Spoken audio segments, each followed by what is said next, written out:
ক্রিকেটের সব খবরাখবর সবার আগে পেতে এখনই সাবস্ক্রাইব করুন এবং বেল বাটনে প্রেস করুন।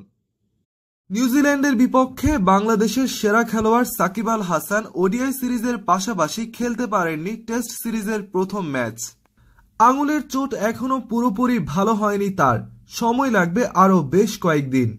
বোর্ড কর্তৃপক্ষরা আশা করছিল শেষ টেস্টের অধিনায়কত্ব করবেন বিশ্বসেরা এই অলরাউন্ডার।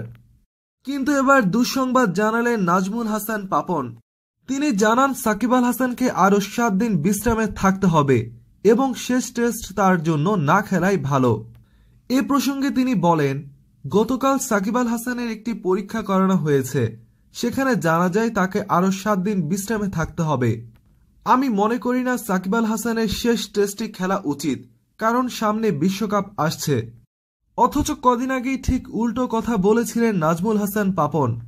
জাতীয় দলে সাকিব আল হাসানের খেলার ব্যাপারে অনুৎসাহমূলক কথা বললেও আইপিএলে খেলার ব্যাপারে ঠিকই উৎসাহমূলক কথা বলেছিলেন। তিনি বলেছিলেন, আইপিএল সাকিব আল হাসান না খেললে বাংলাদেশের মানুষ আইপিএল দেখবে না।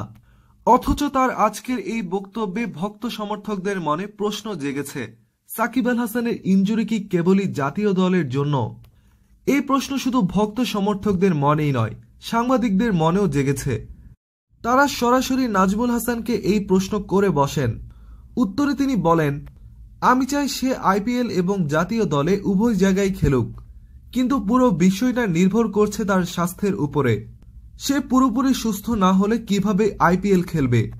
এমন কখনোই হতে পারে না যে সে জাতীয় দলের জন্য আনফিট কিন্তু আইপিএল এর জন্য ফিট। ডাক্তার যদি তাকে সুস্থ ঘোষণা করে তবেই সে আইপিএল খেলতে পারবে।